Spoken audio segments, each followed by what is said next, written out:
Good evening, parents and teens. I'm Amy Paulson. I'm a faculty member at Eastern Virginia Medical School Pediatrics, and I'm also a parent with kids here in Chesapeake too. This presentation is brought to you by our Rethink Vape project, a program of the Eastern Virginia Medical School Pediatrics Division of Community Health and Research in partnership with the Consortium for Infant and Child Health and the Virginia Tobacco Control Program. This program is funded by the Virginia Foundation for Healthy Youth. I'd like for you guys to take a look at these ordinary items. Can you tell how many of them are vaping devices? Do a quick count. See how many you could find. Can you spot all 6? Some of them are surprising, aren't they? Some vaping devices do look like common items like pens, highlighters, USB drives.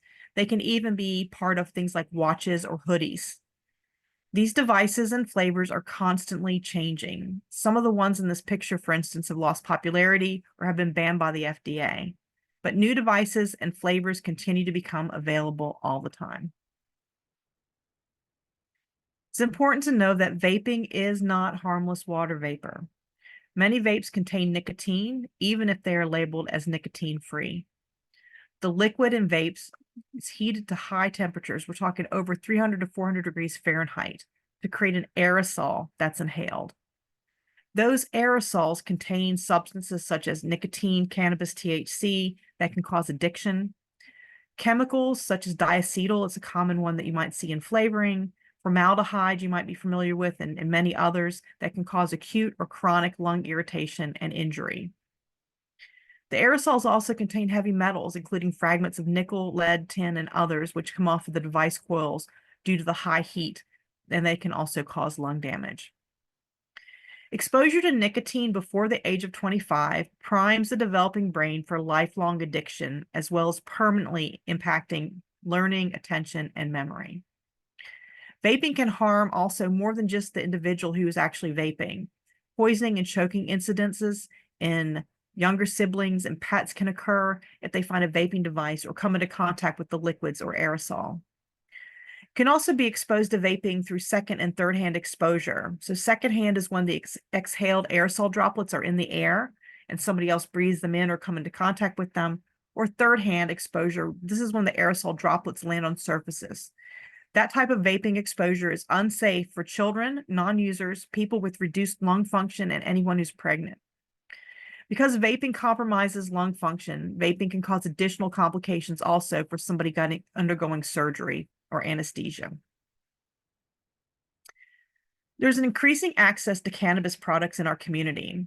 We are concerned about those with psychoactive components, such as any product containing THC, marijuana, or Delta-8. This is not your grandma's marijuana. Today's marijuana is 3 times stronger than the products used 25 years ago. It is also a myth that psychoactive cannabis products are not addictive. In fact, 1 in 10 users will become addicted. And that number goes even higher, 1 in 6, if you start use before the age of 18. Use of these products are not harmless fun or a rite of passage.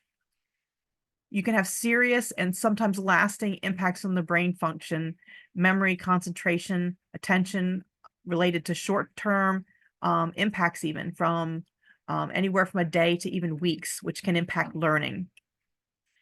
Teens who use marijuana were shown to have a decline by up to 8 points in IQ scores.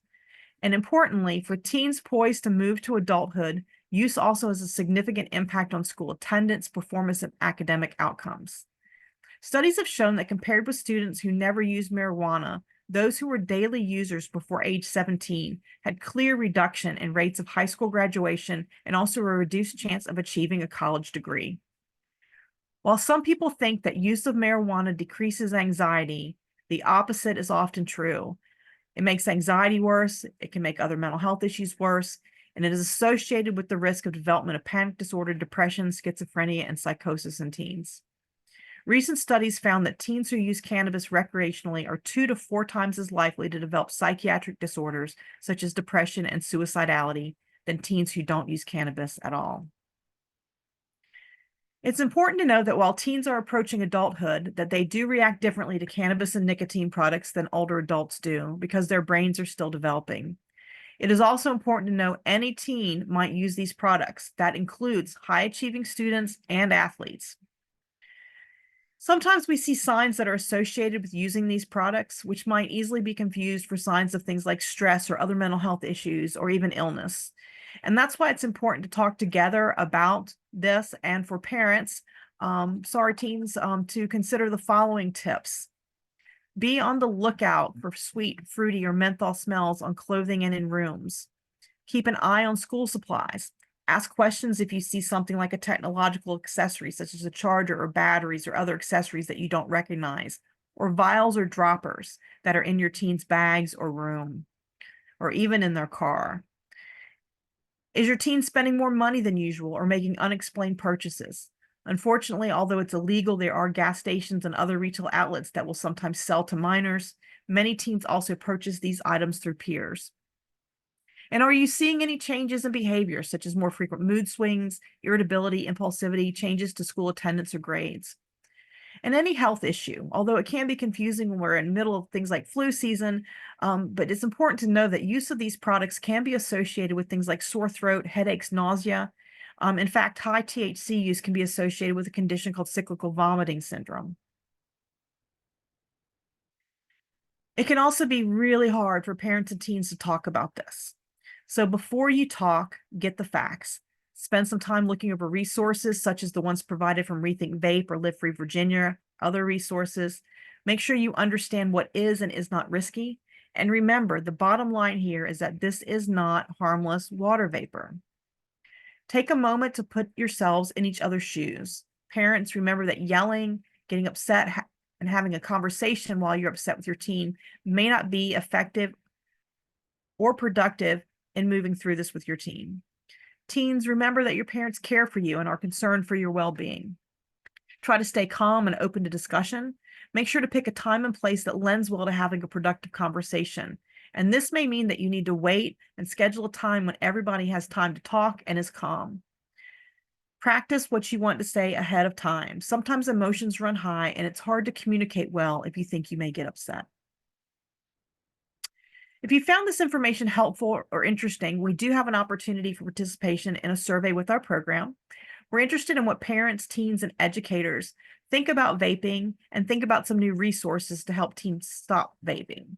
So if you just aim your phone camera at the QR code on the survey that best represents who you are, a teen, a parent, somebody working with kids, we are also offering a $10 Amazon gift card to those who complete the survey.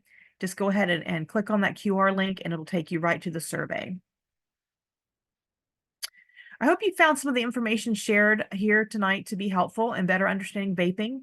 If you'd like to explore more information about the harms of vaping and want to find more resources, please visit our Rethink Vape website at rethinkvape.org. You can also send us any questions or comments to youthvape@evms.edu or call us at 757-446-6047. Thank you.